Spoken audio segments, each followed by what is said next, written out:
بالله من الشيطان الرجيم بسم الله الرحمن الرحيم الحمد لله رب العالمين الرحمن الرحيم مالك يوم الدين إياك نعبد وإياك نستعين اهدنا الصراط المستقيم صراط الذين أنعمت عليهم غير المغضوب عليهم ولا الضالين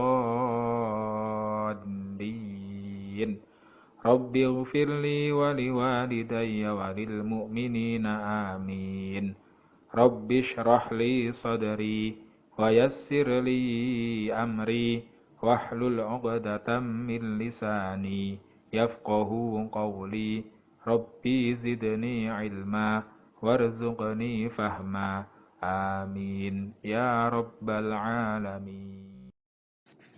Assalamualaikum warahmatullahi wabarakatuh. Anak-anak semuanya, hari ini kita akan belajar mata pelajaran bahasa Indonesia dengan materi menguraikan konsep-konsep pada teks non-fiksi lebih dari satu paragraf.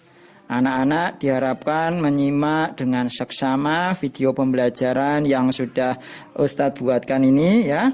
Langsung Ustadz akan menerangkan.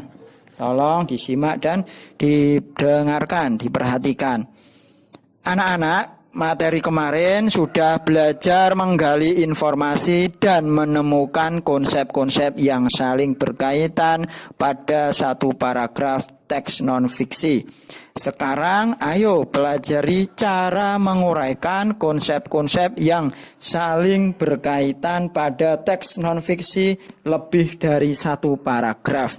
Jadi ini paragrafnya tidak hanya satu tetapi lebih dari satu paragraf ya. Ada beberapa langkah untuk menguraikan konsep dalam teks non-fiksi yaitu sebagai berikut. Yang pertama, langkahnya adalah bacalah setiap kalimat pada teks dengan seksama. Yang kedua, tandailah inti kalimat atau ide pokok dari setiap kalimat. Inti kalimat itulah yang nantinya akan menjadi konsep-konsep dari teks non-fiksi yang kamu baca. Yang ketiga, tentukan kalimat utama dari paragraf teks non-fiksi yang kamu baca. Yang keempat, konsep yang terdapat pada kalimat utama nantinya akan menjadi konsep utama yang menjelaskan konsep-konsep lain yang saling berkaitan dalam teks non-fiksi. Nah, sekarang anak-anak minta tolong perhatikan teks berikut ini akan Ustadz bacakan, anak-anak bisa diperhatikan ya, dengan judul Anak dan Mainan. Nah, ini adalah teks non-fiksi dengan judul Anak dan Mainan. Saya bacakan ya.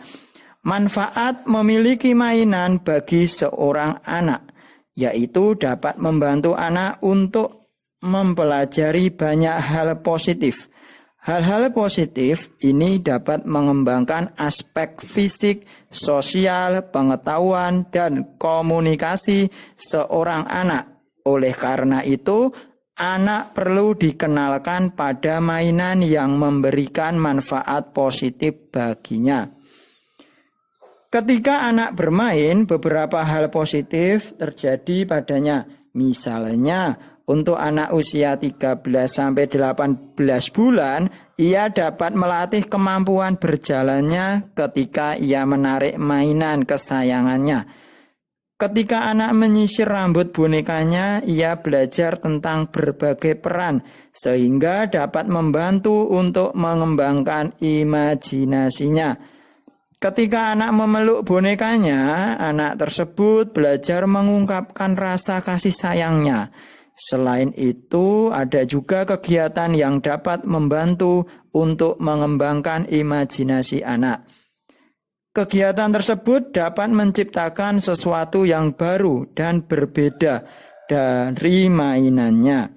Kegiatan-kegiatan tersebut misalnya membuat gedung dari mainan bongkar pasang, membuat hiasan kamar dari karton dan kertas warna atau krayon, serta membuat cangkir dan gelas dari lilin atau tanah liat. Itulah beberapa kegiatan yang dapat membantu anak untuk mengembangkan imajinasinya. Nah, setelah membaca dengan seksama, anak-anak akan mendapatkan informasi dari teks sebagai berikut. Dari teks bacaan tadi ada 3 paragraf ya dengan judul Anak dan Mainan. Kita akan mendapatkan informasi dari teks yang sudah kita baca. Paragraf pertama informasinya adalah manfaat anak memiliki mainan.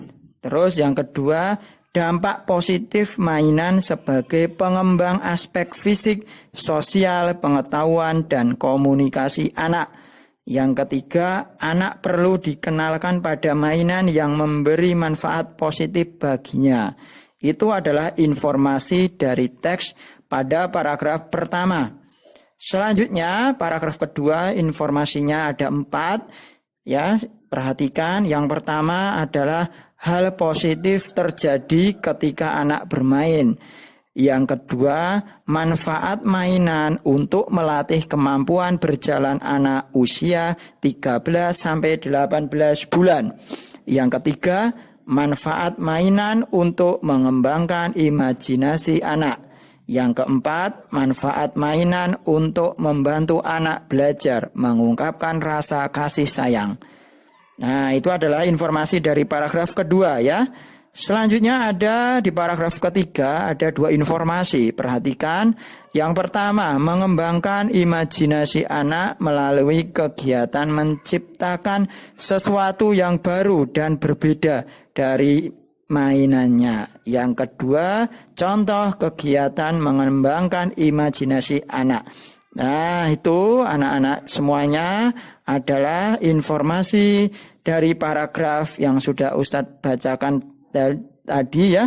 Ada informasi di paragraf pertama, paragraf kedua, dan paragraf ketiga. Selanjutnya, berdasarkan ketiga paragraf pada teks non-fiksi berjudul Anak dan Mainan yang sudah Ustadz bacakan tadi, ditemukan 9 konsep yang mendukung tema manfaat mainan bagi anak. Nah, pada paragraf pertama, konsep nomor 2 dan 3 mendukung konsep nomor 1. Pada paragraf kedua, konsep nomor 2, 3, dan 4 mendukung konsep nomor 1. Pada paragraf ketiga, konsep nomor 2 mendukung konsep nomor 1. Nah, anak-anak diperhatikan ya. Diulangi kembali video pembelajarannya supaya lebih jelas kembali ya. Di sini Ustadz buatkan 3 latihan soal, nanti bisa dikerjakan ya. Soal latihannya perhatikan, anak-anak carilah paragraf teks non-fiksi ya. Jadi anak-anak mencari teks non-fiksi, boleh mencarinya sumbernya di internet ya, koran maupun majalah. Minimal paragrafnya adalah terdiri dari 3 paragraf teks non-fiksinya. Minimal adalah 3 paragraf. Jadi tidak boleh kurang, lebih malah bagus. Soalnya latihan yang pertama adalah nanti anak-anak carilah ide pokok paragraf pertama, kedua, dan ketiga dalam teks non-fiksi yang anak-anak dapatkan. Yang kedua, soal yang kedua, carilah konsep-konsep apa sajakah yang mendukung paragraf pertama. Nah, itu yang terakhir, carilah konsep-konsep apa sajakah yang mendukung tema teks tersebut. Nah, itu anak-anak latihan soalnya ada 3, diperhatikan ya. Kalau sudah selesai mengerjakan bisa di-upload di akun Sinau Moodle nanti ya. Nah, sekian dulu video pembelajaran bahasa Indonesia dengan materi menguraikan konsep-konsep pada teks non-fiksi lebih dari 1 paragraf. Semoga bermanfaat untuk anak-anakku semuanya, khususnya paralel kelas 5 A, B, C, dan D ya. Saya cukupkan dulu. Wabillahi taufik walhidayah. Assalamualaikum warahmatullahi wabarakatuh.